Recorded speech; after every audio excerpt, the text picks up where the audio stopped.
Bienvenue dans le podcast Nouveaux prestataires de formation, lancez-vous. Je suis Alexandra Simon, j'accompagne les formateurs entrepreneurs à créer et développer leur organisme de formation. Ici, vous allez découvrir tout l'écosystème d'un organisme de formation et surtout en toute simplicité. Je vous laisse avec l'épisode du jour. Bonne écoute. Les erreurs à éviter lorsque l'on choisit son LMS, c'est le sujet du jour. Vous avez peut-être vendu vos premières formations et vous en avez peut-être marre d'utiliser Excel ou même pas encore, vous n'avez pas encore créé vos premières formations ou encore vendu vos formations et vous pensez déjà à mettre en place un LMS. Dans les deux cas, vous faites bonne route. Vous ne faites pas fausse route, vous faites bonne route. Choisir et investir dans un LMS, c'est quelque chose de très important, surtout dans votre structure d'organisme de formation. La première chose que vous faites, ou que tout le monde fait, c'est de faire des recherches sur Internet. Malheureusement, on tombe sur des centaines et des milliers de plateformes disponibles qui ont en plus la même approche marketing et la même promesse. Du coup, on est un petit peu perdu. Deuxièmement, vous allez peut-être aller sur les forums de discussion. Et là, c'est un petit peu la même chose. Tout le monde va dire, moi j'utilise le logiciel X, moi Y, bref, vous n'êtes pas plus avancé. Aujourd'hui, je vais vous présenter des solutions qui vont vous permettre de passer à l'action à la fin de cet audio. Alors tout d'abord, un LMS, c'est quoi?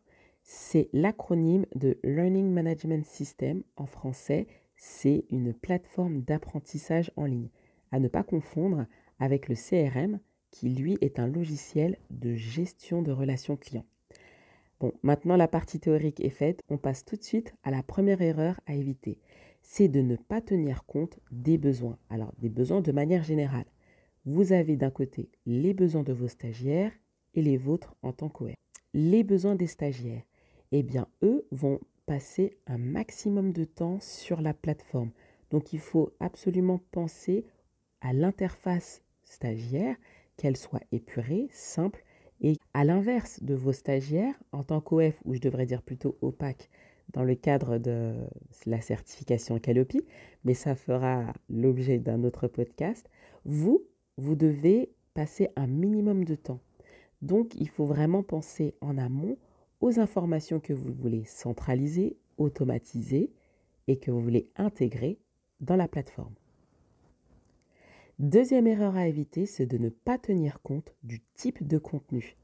Que vous ayez une formation sur quelques heures, voire sur plusieurs semaines, donc sur une centaine d'heures, dirais-je, eh bien, vous n'aurez forcément pas les mêmes besoins. Et du coup, la plateforme que vous allez choisir aussi devra être en conséquence. Donc, la complexité de la structure de vos formations doivent être prises en compte et aussi la quantité d'informations que vous allez implémenter dans le LMS. Et bien sûr, le séquencement. Pourquoi le séquencement? Parce que si vous avez déjà monté votre formation, idéalement, vous devez pouvoir intégrer votre formation telle qu'elle. Troisième erreur à éviter, c'est de choisir un LMS uniquement pour ses fonctionnalités. Souvent, les LMS, ils proposent un tas de fonctionnalités et en fait, au quotidien, vous utiliserez uniquement qu'un tiers de ce qu'ils proposent. Donc, pensez simplicité toujours.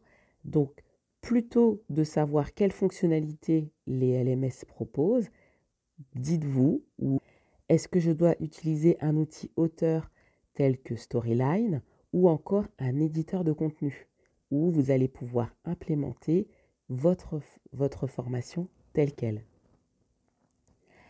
La quatrième erreur à éviter, c'est de ne pas tenir compte de l'assistance.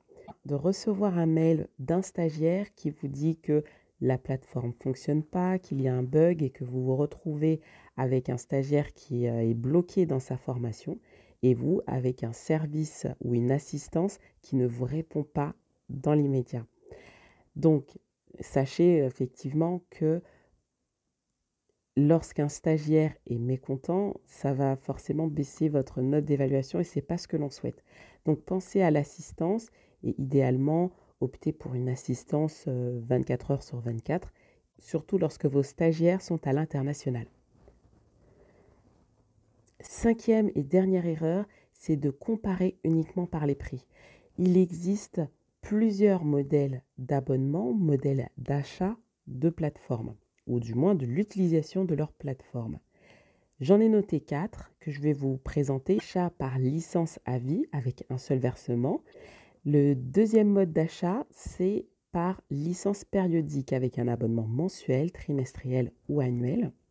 Ensuite, vous avez l'abonnement par utilisation, c'est-à-dire en fonction du nombre de modules de formation que vous allez mettre en place sur l'espace.